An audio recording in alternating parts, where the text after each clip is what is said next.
여러분 인생에 도움이 되고 싶은 지혜의 노트입니다. 당신이 원하는 모든 것은 이루어질 것입니다. 당신을 응원합니다. 이 영상이 마음에 드신다면 꼭 구독 부탁드립니다. 여러분의 구독은 저에게 큰 힘이 됩니다. 감사합니다. 사랑합니다. 잘된 투자는 처음부터 수익이 발생한다. 지금 하고 있는 투자가 잘된 것인지 아니면 잘못된 것인지 어떻게 구별할 수 있을까? 투자가 수익을 내기 시작한다면 그것은 잘된 것이다. 예를 들어 투자자가 주식을 매수했거나 선물의 매수 포지션을 취했다면 그것은 투자자가 현재 지불한 가격보다 앞으로의 가격이 더 높아질 것이라고 기대한다는 것을 뜻한다. 그런데 매매가 이루어지면서 투자자가 매수한 종목의 주가는 매수 단가보다 더 올라갈 수도 있고 내려갈 수도 있다. 이 같은 가격 움직임의 잡음은 어느 시장에서건 항시 나타난다. 그렇다면 이러한 잡음을 분석에 포함해야 할까? 모든 시장에는 잡음이 있다. 오늘날처럼 컴퓨터를 이용하는 기계적인 매매가 성행하는 시대에서는 분석하는 기간과 가격, 거래량의 간격을 마음대로 조정할 수 있다. 과거에는 투자자들이 시장의 움직임을 주간 차트나 월간 차트로 만들어 분석했다. 하지만 지금은 컴퓨터의 도움으로 일간 차트 심지어 시간별 차트도 만들 수 있다. 그리고 컴퓨터가 발달할수록 분석하는 시간 간격도 더욱 짧아지고 있다. 이제는 몇 분의 1초 단위로 시장을 분석할 수도 있다. 그런데 이처럼 시간 간격을 조밀하게 세분하다 보니 수익과 손실을 어떻게 정의해야 하느냐는 문제가 발생한다. 과거의 시장을 주간 단위 혹은 월간 단위로 분석할 때는 각각의 시장에 대한 위험은 지금보다 훨씬 컸다. 예를 들어 현재 30달러에 매매되는 종목의 주가가 일주일에 5달러 범위에서 오락가락한다면 분석가는 위험을 5달러 혹은 그 이상으로 인식하지 결코 5달러보다 작게 인식하지 않았다. 따라서 투자자들이 매매를 시작할 때는 미리 시장 가격이 최소한 5달러 정도는 자신에게 불리한 방향으로 움직일 수 있다고 생각했다. 그리고 주가가 5달러 이상 움직일 때 자신의 시장 분석이 잘못되었다는 것을 알았다. 이후에 주간 단위로 분석하던 것을 일간 단위로 분석하게 되었다. 그 결과 하루에 그 종목의 움직임은 2달러의 범위를 갖는 것으로 나타났다고 하자. 그러면 분석가는 위험을 5달러에서 2달러로 줄일 것이다. 결국 분석의 간격이 점점 좁아지면 그만큼 위험에 대한 인식도 줄어든다. 현재의 시장 상황이라면 분석가나 투자자가 분석 기간의 간격을 줄이면 투자 자본이 갖는 위험도 줄일 수 있게 되었다. 이 과정에서 중요한 것이 누락되고 말았다. 우리는 시장 움직임의 주된 추세를 정확하게 파악해야 큰 수익을 얻을 수 있다. 그런데 오늘날의 투자자들은 대세보다는 순간적인 틱 움직임에 모든 관심이 집중되어 있다. 장기적으로 투자하기보다는 매우 단기적인 투자에만 골몰한다. 단기적인 분석이라면 수익이나 손실의 정의도 덩달아 바뀔 수밖에 없다. 장기적인 투자로 주당 10달러의 수익을 노리는 대신 투자자는 초단기 스캘핑으로 0.25달러의 차익을 노린다. 여기서의 문제는 매매 간격을 좁히면서 위험도 마치 0.25달러에 불과한 것처럼 오해한다는 사실이다. 만일 초단기 스캘핑에서 0.25달러의 이익을 얻지 못한다면 위험은 여전히 주당 10달러로 남아있다. 결국 이익은 1매매당 0.25달러로 줄어든 반면 위험은 여전히 주당 10달러인 것이다. 따라서 이 문제를 해결하기 위한 현실적인 방법은 위험을 기대되는 수익만큼으로 줄이는 것이다. 예를 들어 장기 투자로 10달러의 수익을 기대하고 있다면 그 투자에서 감수하는 위험도 10달러 이상 이어서는 안 된다. 이 원칙을 기본으로 삼아 약간 변형하는 것도 가능하다. 예를 들어 장기적으로 투자할 때 기대되는 최대 수익을 제한하지 않으면서도 위험은 10달러에 한정할 수도 있다. 혹은 더 단기적으로 매매할 때도 마찬가지이다. 기대되는 최대 수익은 제한하지 않지만 위험을 1매매당 0.25달러로 제한하는 방법도 생각할 수 있다. 이 장에서 제시한 원래 법칙으로 돌아가 보자. 우리는 손실이나 혹은 이에 상대되는 개념으로 수익을 정확하게 정의하지는 않았다. 그런데 성공적인 투자자는 매매를 시작할 때 그 매매에서 수익이 발생하지만 시간의 경과에 따라 손실로 뒤바뀔 수 있다.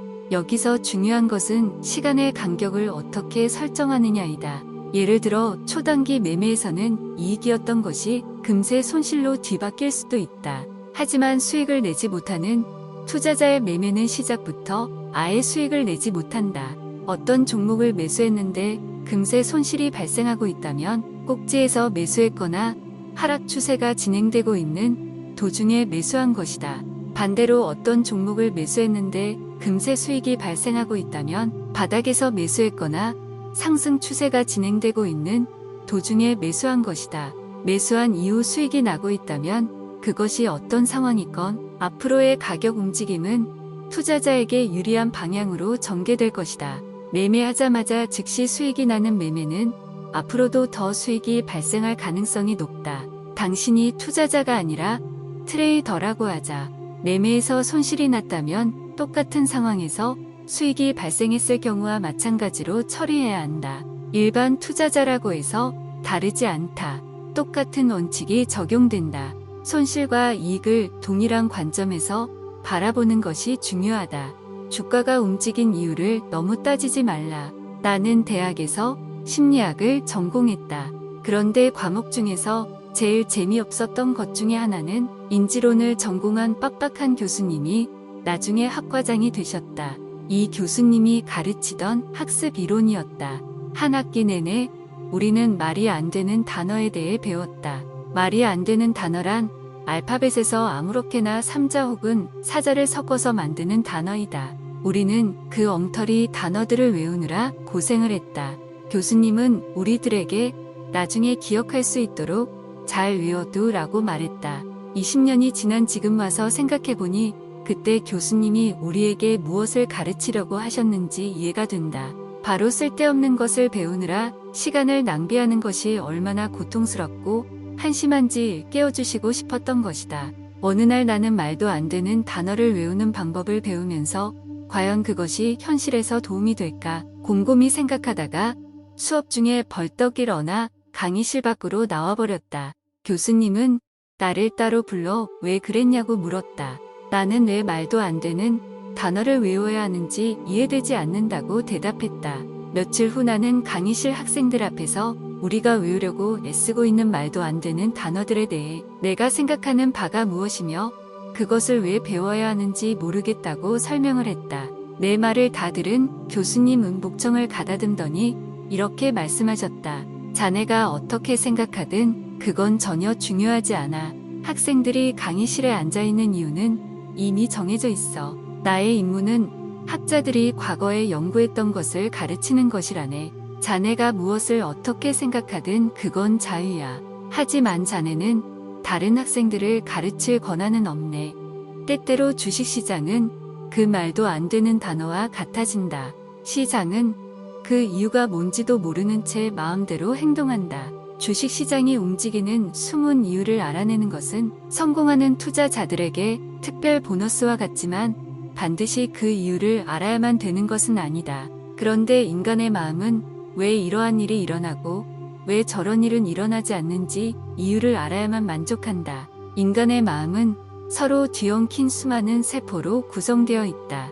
그리고 기억은 세포들을 연결해 특정한 패턴으로 묶는 것이며 사람들은 나중에 이 기억을 되살려낸다. 그러나 머릿속에서 과거의 기억을 잘 되살려야만 투자에 성공하는 것은 아니다.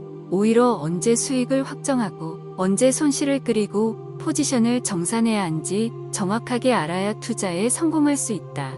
예를 들어 예상과 달리 선물 가격이 사상 최고 수준까지 상승했다면 사람들은 대부분 머릿속에서 왜 그런지 분석하려고 애쓴다. 상승하는 방향으로 올라타기 위해 언제 포지션을 추가해야 할지 혹은 충분히 올랐다고 판단해 언제 차익을 확정할지 결정하는 것만으로는 불충분하다. 사람들은 그것만으로는 만족하지 않는다. 가격의 움직임을 정리하고 나중에 기억할 수 있도록 두뇌 속에 저장해야 한다. 그렇지만 기억력이 뛰어나야 할 필요는 없다. 현재 시장이 상승세인지 하락세인지를 알 수 있는 설명을 기억할 수만 있으면 그것으로도 충분하다. 그것만 할 줄 알아도 시장에서 올바른 방향으로 매매할 수 있고 수익을 낸다. 그런데 문제는 사람들이 종종 현재의 추세와 반대 방향의 기억을 끄집어낸다는 것이다. 상승세일 때 꼭지를 찾으려 노력하고 하락세일 때 바닥을 찾으려고 애쓴다. 그 결과 성공할 수도 있고 실패할 수도 있다. 바닥이나 꼭지를 잡아내는데 성공하려면 투자자가 기억 속에서 끄집어낸 정보가 현재의 시장과 일치해야 한다. 만일 투자자가 기억하고 있는 정보가 현재의 시장에 적용될 수 없는 것이라면 문제이다. 꼭지라고 판단해 매도한 투자자는 상승 추세인데도 너무 서둘러 매도한 결과가 되거나 아직 바닥은 멀었는데도 너무 비싸게 매수한 결과를 낳고 만다. 그렇다면 시장 상황과 얼마나 정확하게 일치하는 정보를 기억에서 끄집어내야 성공할 수 있을까? 대체 정보가 얼마나 정확해야 할까? 리차드 데니스는 투자에서 성공의 여부는 시장 가격에 기준을 둔다고 말했다. 시장 가격 외에 다른 것에 눈을 돌리는 것은 성공을 구걸하는 행위라고 강조했다. 투자자가 바라는 방향이건 반대 방향이건 시장에서 주가가 움직이면 투자자는 무엇보다도 먼저 현재의 가격이라면 수익을 확정할 것인지 혹은 손실을 줄일 것인지 여부를 결정해야 한다. 시장이 왜 움직이는지 이유가 밝혀질 때까지 기다리기로 결정했다면 이미 투자자는 시장을 잘못 분석했고 그래서 성공하기를 포기한 것과 마찬가지이다. 이유가 밝혀지면 행동하기에는 이미 때가 늦었다. 만약 지금의 시장이 당신의 기대와는 다르게 움직이지만 궁극적으로는 예상대로 움직일 것이라고 믿는다고 하자. 그렇다면 서두를 필요는 없다. 현재의 추세를 뒷받침하는 정보가 알려지면서 추세가 강화된다면 그때 추세의 동반에 올라타도 늦지 않다. 당신의 생각이 확인되기까지 약간의 가격 상승폭만을 놓쳤을 뿐이다. 만일 정보가 추세를 뒷받침하지 않는다면 더 정확한 정보를 이용해 수익을 얻으면 그만이다.